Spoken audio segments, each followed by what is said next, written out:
I asked her what she did there. That is the sentence I have to live with. Not the ones that came after, not the silence that followed it, not the way 14 senior officers in that room all found something urgent to look at on the table in front of them. Just those 7 words delivered with the particular ease of a man who has just pinned on his second star and believes the rank entitles him to be clever. The Joint Command War Room at FOB Ardwick is not a large space. 12 feet of reinforced concrete over your head, 2 projection screens on the north wall, a central table that seats 16, and a communications console along the east side that runs continuous feeds from 6 operational sectors. I had been in country for 11 hours. My aide, Major Surov, had walked me in for what was listed on the schedule as a transition brief. Outgoing command, incoming command, handshake done.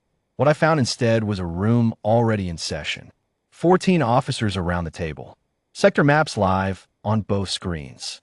And at the head of the table, in a plain working uniform, no shoulder boards, no rank device of any kind, collar smooth, a woman in her mid-40s with close-cropped gray at her temples and a grease pencil in her left hand. Iesumed. I assumed briefing coordinator. I assumed, and it is the word I have used in my own head every day since, someone who sets up the room. So I walked to the head of the table because I was the incoming general, and that is what incoming generals do, and I said loud enough for the room, "And what is it you do here?" The grease pencil stopped moving. The 14 officers around the table did not look at her. They did not look at me. They looked at the table, at the screens, at their own hands, with the focused attention of men who have just witnessed something they have decided not to see. She looked at me. That is the other thing I have to live with. Not the look itself. It was not contemptuous, not amused, not particularly anything. It was the look of someone absorbing a piece of information and filing it in the correct drawer. A professional assessment, completed in roughly 2 seconds, of a man who has just told her everything she needs to know about himself. Coordination, she said, and went back to the grease pencil. Nobody corrected me. Nobody said a word. Colonel Reyes, the outgoing commander, simply continued the brief from his position at the right side of the table as though my question had been a remark about the weather. Something noted, not worth addressing. The brief moved on. I moved with it. The sector maps updated on the screens, and people spoke in the clipped cadence of a room that has work to do and is doing it, and I sat in my chair and told myself the silence had been about something else. I found a seat against the south wall. Major Surov sat beside me and did not say a word, which was the most eloquent thing he did in his 18 months under my command. The brief was an intelligence handoff, sector coverage, threat grid updates, transition of authorization codes for 2 active targeting packages. Standard. I had sat through 30 like it. I was watching the screens and making notes and doing the thing I had been doing for 22 years in uniform, and I had mostly filed the woman at the head of the table under support staff, introduced later, when the communications console on the east wall made a sound I had not heard outside of a training exercise. 3 short tones. A pause. 3 more. The room changed in the way a room changes when everyone in it knows what a sound means and nobody wants to be the one to say it first. Colonel Reyes, the outgoing operations commander, was on his feet before the echo cleared. Intercept, he said. Active. Sector 9. The feed came up on the left screen. An encrypted grid package. Enemy targeting data. Format authenticated. Origin indeterminate. Time sensitive. The kind of package you have roughly 40 minutes to validate and act on before the window closes and the strike opportunity goes with it. I knew what it was. Everyone in the room knew what it was. The problem was that Ardwick's primary cryptographic authorization officer had rotated out 4 days earlier. His replacement was still in transit, and the authentication protocol for this specific package format was locked behind a key sequence that exactly 2 people in the theater were cleared to run. "Give me Harmon," Reyes said. That was the outgoing authorization officer, already on a transport 2 time zones away. Someone at the console said, "Sir, Harmon's unreachable." In the air. Then get the backup. Get. The backup is Captain Sewell. He's been in country 6 hours. He hasn't completed the handoff certification. I watched Reyes do the math. You could see it happen in his face, the narrowing of options, the understanding of the timeline, the 11 items on the mental checklist all coming back empty. 40 minutes. A package that would expire unsigned. A strike window that would not open again for 72 hours, and 72 hours was a cost that would be measured in people on the ground in Sector 9 who had no idea there was a window closing above them. The woman at the head of the table set down her grease pencil. "Colonel," she said. Reyes looked at her. "Step back from the console." He stepped back. Without hesitation, without question, the way a colonel steps back when he is told to by someone whose authority he does not need to verify. I noted that. I filed it in the wrong drawer. She moved to the east wall. Not quickly, not the rushed, compensating movement of someone trying to prove they belong. Just directly, the way you move when you already know the distance. She sat at the console, pulled up the intercept package, and began to work. I did not know what I was watching. That is the honest accounting. I am a logistics and operations general. Cryptographic authentication protocols are not my discipline.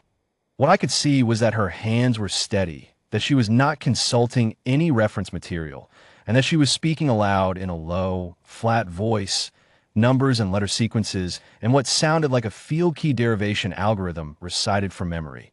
While two of the communications sergeants typed behind her, and a third read back confirmations. The room had gone entirely quiet. The 14 officers around the table were watching with the stillness of men who have recognized something rare and do not want to interrupt it. Reyes was standing 3 feet to my left. I leaned toward him. "Who is she?" I said, low, barely a murmur.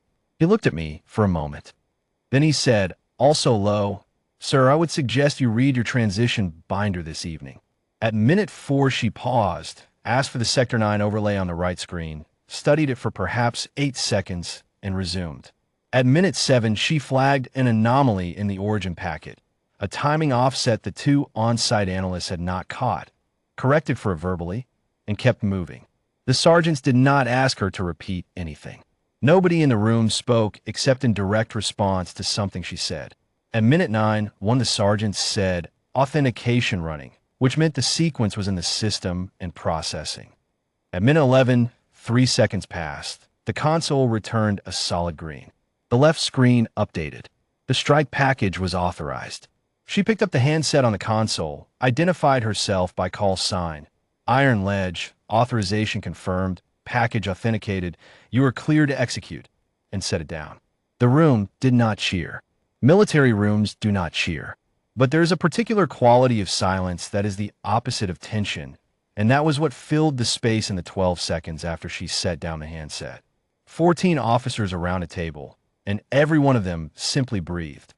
She stood, walked back to the head of the table, and picked up her grease pencil. I was still in my chair. I had not moved in 11 minutes. I had sat in a room and watched a woman work, and the specifics of what she had done were partly beyond my technical comprehension and entirely beyond my ability to replicate. And I was holding my notepad in my lap with nothing written on it, because I had stopped writing at minute 2 and had not started again. The door at the north end of the room opened. Admiral Ferrant, the commanding general of the Joint Theater, was not a tall man. He was 68 years old, compact, with the unhurried walk of someone who has been the most important person in every room for so long that he no longer needs to signal it. He had 2 aides behind him and a briefing folder he was not looking at. He looked at the screens, read the authorization status on the left display, and then looked at the woman at the head of the table.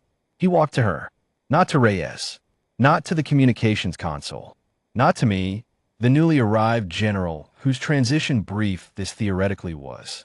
He walked the full length of the room, past the 14 officers who had come to attention, past the console where the authentication had just run, past the chair where I was sitting, and stopped in front of her. He came to attention. He rendered a full formal salute. She returned it. He said, "Vice Admiral, the package timing. I understand there was a gap in coverage." "There was," she said. "It's closed." "I know it is," he said. "Thank you." He turned, accepted a handoff from one of his aides, and began a separate conversation with Reyes about the Sector 9 follow-on assessment. The room flowed back into motion around him. People moved to consoles, updated feeds, resumed the ordinary work of a theater command that had just been handed a clean outcome. I stood up from my chair. I am 6 feet 1 inch tall. I was wearing a uniform with 2 stars on each shoulder. I had been in the United States military for 22 years, and I had that morning shaken hands with the outgoing general and accepted the courtesies of a transition brief and believed, in the way that a man believes things he has not examined, that I had a reasonable understanding of any room I would be asked to walk into. I stood in the Ardwick War Room, where I had asked a vice admiral what she did there, and I understood, with the specific, irreversible clarity of a man who has just been corrected by everything in front of him, exactly what my question had sounded like to the 14 officers who had not looked up from their hands. I did not say anything to her. There was nothing to say that was not smaller than the silence. She was already working, the grease pencil moving again, a new sector overlay coming up on the right screen, and the room was already past the moment because for everyone else in it the moment had been entirely predictable. The only person in that room for whom anything had been unexpected was me. I read my transition binder that night. All of it. Every page. Vice Admiral, Classified Fleet Operations Command, 2 combat deployments, 340 carrier base SAS sorties, Distinguished Flying Cross with 2 clusters, Primary Authorization Officer for the Ardwick Cryptographic Targeting Protocol. The binder noted she held the sole active certification in theater for the intercept package format that had come in that afternoon, a format that had not been used operationally in 19 months, which is why Reyes's team did not immediately know who to call. Call sign Iron Ledge, assigned by the fleet commander after an operation in the Velen corridor that was, at the time I read it, 3/4 redacted. The binder had a photograph on the cover page. Plain working uniform. No rank devices on the collar. I had walked past that photograph on my way into the building. I had been in 11 Joint Command billets since Ardwick. I have walked into a lot of rooms and stood at a lot of tables. Every time I walk into a room I do not know, a war room, a planning tent, a debrief bay, I look at the binder first. All of it, not the summary page. The full packet, every attachment, every page before I open the door. And when I walk in, I look at whoever is standing at the head of the table, and I do not say a single word until I know what I'm looking at. It takes about 12 minutes to read a transition binder thoroughly. I have thought about those 12 minutes often measured against the 11 it took her to close the gap that afternoon. The arithmetic is not complicated. 12 minutes of reading buys the kind of understanding that takes a person a career to build. The cost of skipping it is 7 words asked in the wrong tone in a room where 14 people already knew the answer. I asked her what she did there. The answer, in 11 minutes, was everything that mattered.